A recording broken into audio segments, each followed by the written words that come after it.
Meus irmãos, meus amigos, um bom dia a todos e que a doce paz de Maria Santíssima alcance a todos os corações.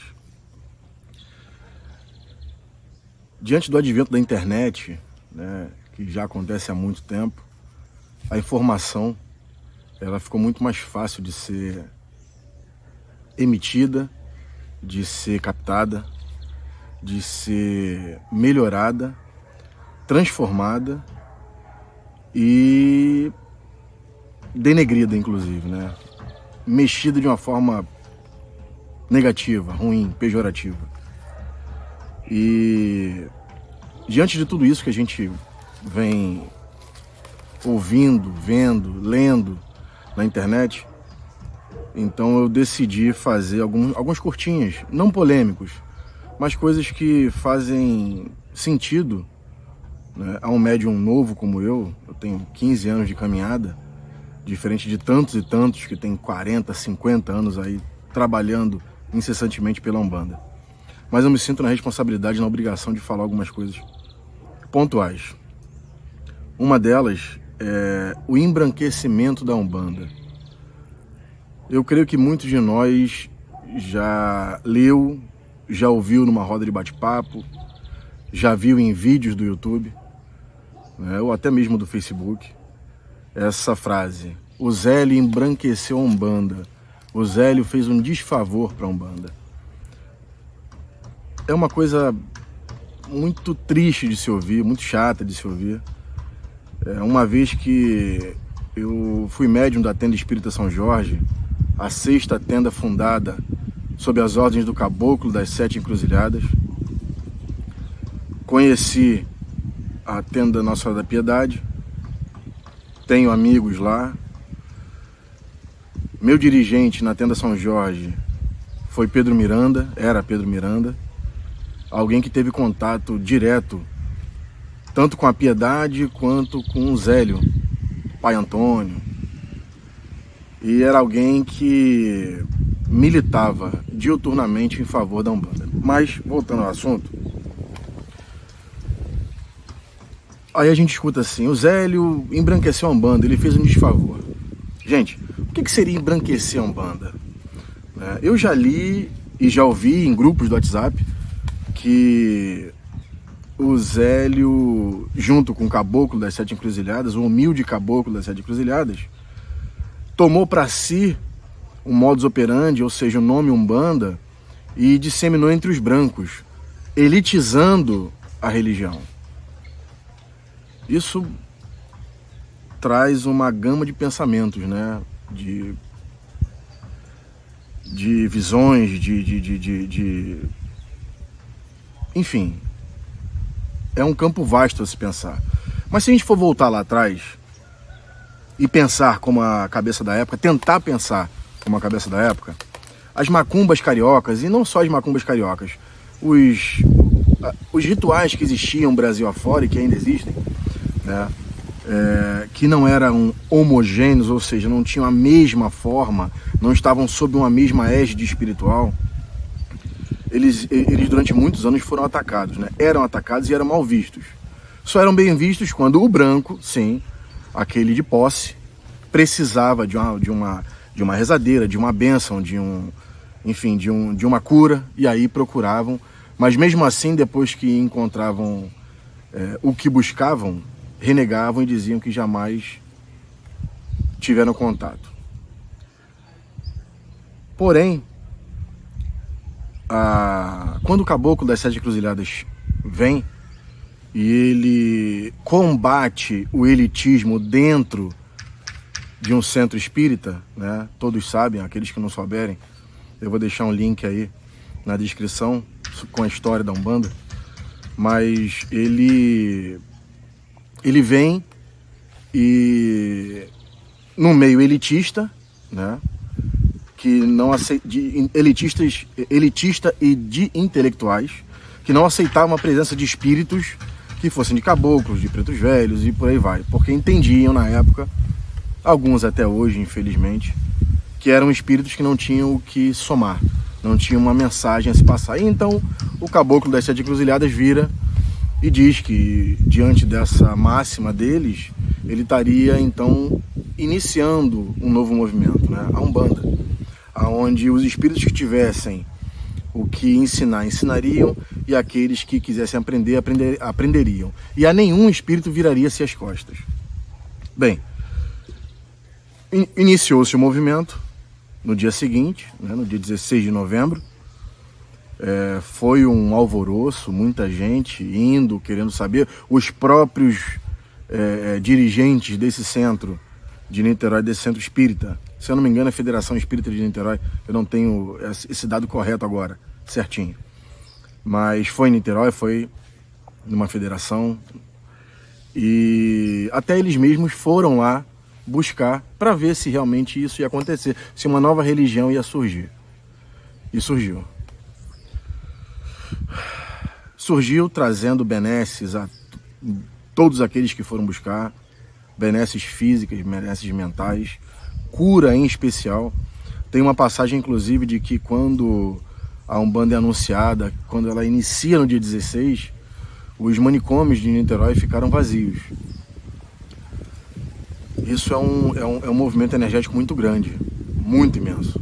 Eu não consigo mensurar, tá? Para mim é difícil, mas eu creio muito nessa força espiritual que ampara a Sagrada Lei de Umbanda, que alicerça, né, esses espíritos de uma elevação moral, de um cabedal moral infinitamente superior àquilo que a gente pode conceber. Mas enfim, então, como propagar uma religião dessa, mesmo sendo a espiritualidade detentora de uma força infinita? Como manter esse movimento firme? Como propagar esse movimento, essa filosofia, né? Porque a Umbanda pra gente não é apenas uma religião, é um modo de vida, uma filosofia. É um grande passo para você alcançar o start da sua mudança interior, né? Da sua reforma íntima. Aí eu pergunto, se na época você tinha uma caça às bruxas diuturna, a todo tempo, de forma grosseira, de forma brutal, como fazer com que esse movimento alcançasse a quem precisava, aos cantos e recantos, sem passar por essas intempéries, essas agressividades, essas coisas? Ou seja, o caboclo das 7 encruzilhadas, para mim um detentor de uma inteligência supra, entrega as próximas casas fundadas por ele a pessoas-chave, a pessoas que poderiam manter aquela casa aberta, fosse para o branco frequentar, fosse para o negro frequentar, para o mameluco, enfim, para qualquer um que precisasse de um alento, de uma palavra amiga, de uma cura em especial. Então, entregou-se as casas, a grande maioria para militares. E eram militares que estavam sob o comando dos seus 7 encruzilhadas, que respeitavam a espiritualidade, que tiveram provas irrefutáveis da existência, da força desses espíritos de Preto Velho, de Caboclo, de Exu, né, e de tantos outros. E aí, se a gente for pensar estrategicamente, ele agiu errado? Será que ele agiu errado em utilizar as ferramentas que tinha na época para poder, hoje, a gente está aqui podendo falar de Umbanda, podendo ir a um terreiro, a outro, podendo congregar, sabe, podendo receber tantos e tantos espíritos maravilhosos trabalhando conosco? Será que ele agiu errado? Será que isso foi embranquecer? Ou será que isso foi plantar uma semente estrategicamente em 7 pontos para que elas então rendessem outros 7, 7, 7, como a gente sabe que existem milhares de terreiros de Umbanda? E não só isso, a gente ainda teve... Me perdi, deixa eu voltar.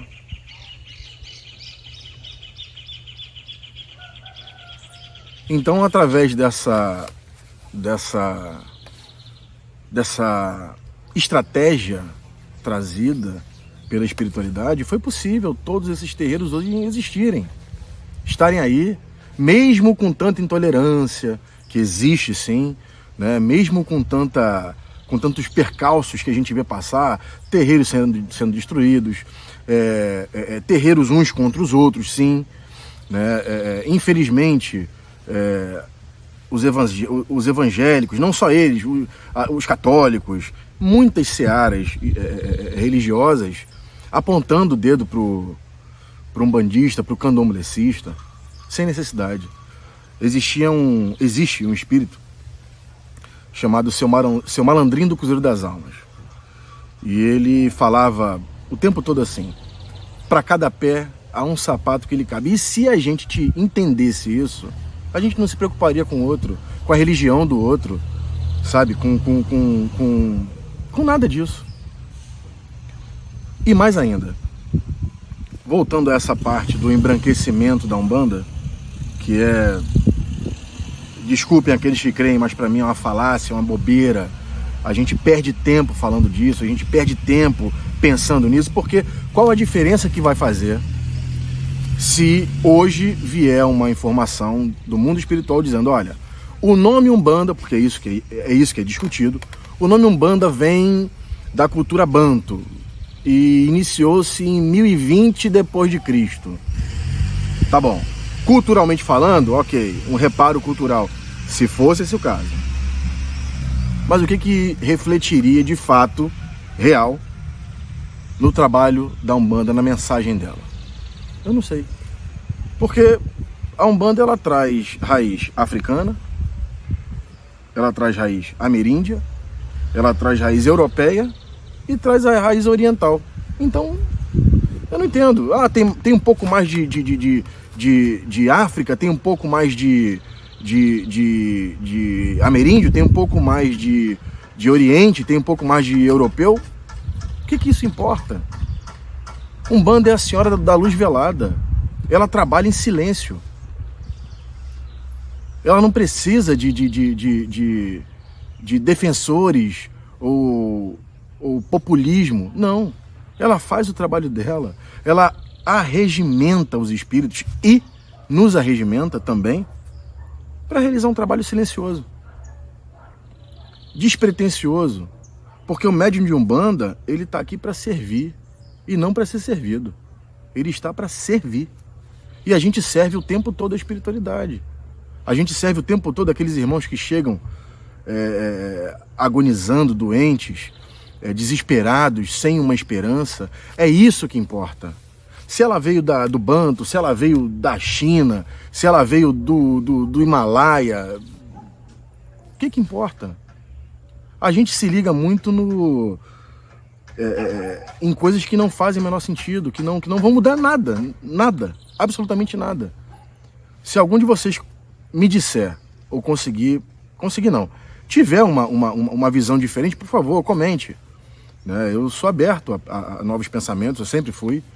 Mesmo muitas vezes tendo o não na frente, característica minha, mas eu tenho o não e penso. E não tenho problema nenhum em dizer: caramba, eu estava equivocado. E para mim é um prazer, porque eu tive a oportunidade de pensar. Mas muitos não têm. A gente fala, mostra, não prova, mas mostra, e simplesmente a pessoa está fechada àquilo tudo.